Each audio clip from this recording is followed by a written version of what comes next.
particularmente de anoche, allá en la Cámara de Diputados, donde fue aprobada la reforma educativa. Suena extraño decirlo así, pero bueno, la nueva reforma educativa. Nosotros agradecemos el que nos tome la llamada telefónica en este momento la diputada federal Abril Alcalá. Abril Alcalá es secretaria de la Comisión de Educación en el Congreso de la Unión. Diputada, muy buenas tardes.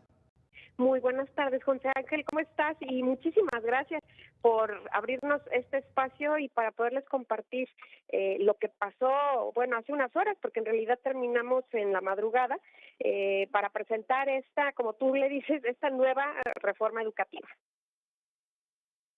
Lo bueno, lo malo y lo regular, que seguramente hay de todo, ¿no?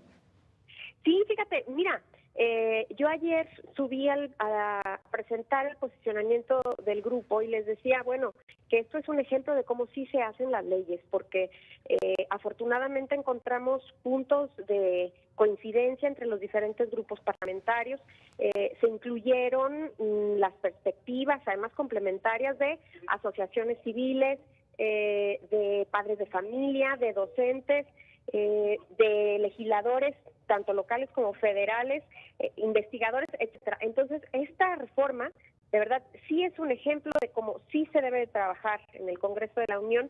Y, pues bueno, yo les aclaraba que nada más no se confundieran, que esta no es la reforma del presidente, no es la reforma que presentó Andrés Manuel López Obrador el pasado diciembre. Esta es muchísimo mejor, porque precisamente se pudieron incorporar las voces diversas para evitar que haya puntos muertos. Y yo le decía al Pleno, le decía sobre todo a los miembros de la mayoría, que pues que vieran que sí vale la pena escuchar, que todas las reformas y todas las iniciativas son perfectibles, y en ese sentido, pues hoy hay un producto que esperamos sea una realidad muy positiva en las aulas. Entonces ahí hacemos un llamado también al Ejecutivo, a que ahí es lo que te podría decir que es lo regular, es que no nos entregaron un documento que le solicitamos a la Secretaría de Hacienda con el impacto presupuestal. Entonces, no sabemos de dónde va a surgir este recurso para una reforma tan ambiciosa. Y bueno, lo que sí les exigimos a las autoridades es que no nos hagan empeñar nuestra palabra en balde, y que nos vamos a asegurar de que estos compromisos que esta madrugada asumimos con los padres de familia y con la sociedad de México no se queden en nada más en un engaño, que no se queden nada más en promesas y buenas intenciones.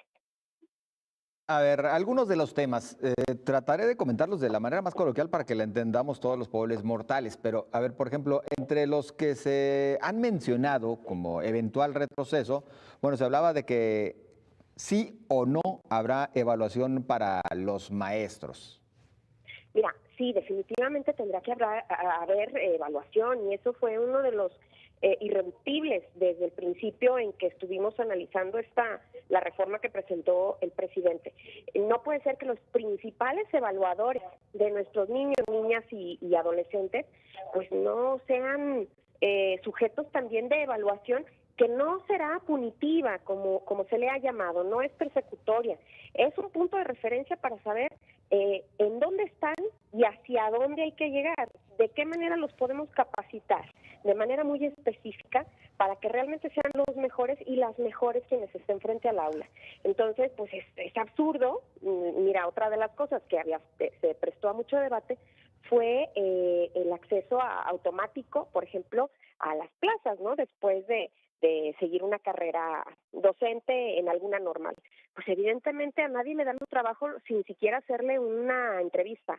Y en este sentido, pues también yo creo que México, insisto, se merece los mejores y las mejores, y por eso se tienen que hacer estos procesos de selección que, insisto, no serán punitivos, pero que es imposible una reforma que realmente hable del contenido. Igual que se le criticó mucho a la reforma previa, es que era una reforma laboral.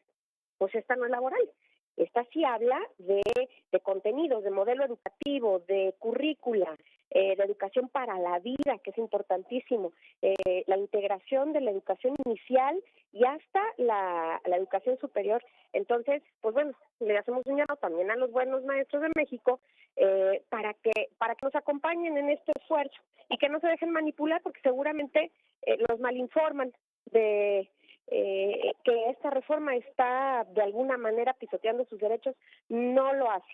Y más bien nosotros nos comprometemos a que vamos a defender sus derechos, pero desde el ámbito laboral, donde se debe, para que tengan los recursos, los salarios dignos, la infraestructura, las herramientas para trabajar con el máximo de sus potenciales. Automático, diputada. Muchísimas gracias. No, perdón, diputada, preguntaba, no estaba despidiendo. ¿No habrá pase Ay, automático? es que se me está cortando. No, cuidado. Nada más preguntaba justamente, ¿no habrá pase automático? Nada de que por salir de una escuela normal rural tienes asegurado un espacio como profesor. Nada de eso. De hecho, es por sentido común. No habría justificación alguna y además de que no habría espacio suficiente. Quienes tengan por vocación este compromiso con la sociedad de dedicarse a la docencia, pues bueno, tendrán que también asumir una serie de retos, tendrán que asumir, insisto, estos procesos de selección y pues, que se preparen para que sean los mejores y las mejores quienes lleguen al aula. Se han mal representado a los buenos maestros de México. Obviamente si a la ciudadanía tú le presentas estos sindicalistas radicales que son los que han violentado en la Cámara de Diputados, los que han tomado carreteras, ahora en Michoacán, o sea, que hemos visto tales escándalos, pues evidentemente la gente tiene una imagen pues muy desafortunada de algo que es muy digno de respeto. Yo creo que en los países más desarrollados, y además en México, no hace tanto tiempo, se respetaba muchísimo a los maestros.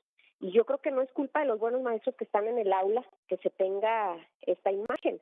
Se debe a muchos gobiernos de décadas anteriores que tendieron a echarles la culpa para evadir muchas de sus responsabilidades constitucionales, pero además de este sindicalismo mal dirigido que hace que se les mal represente.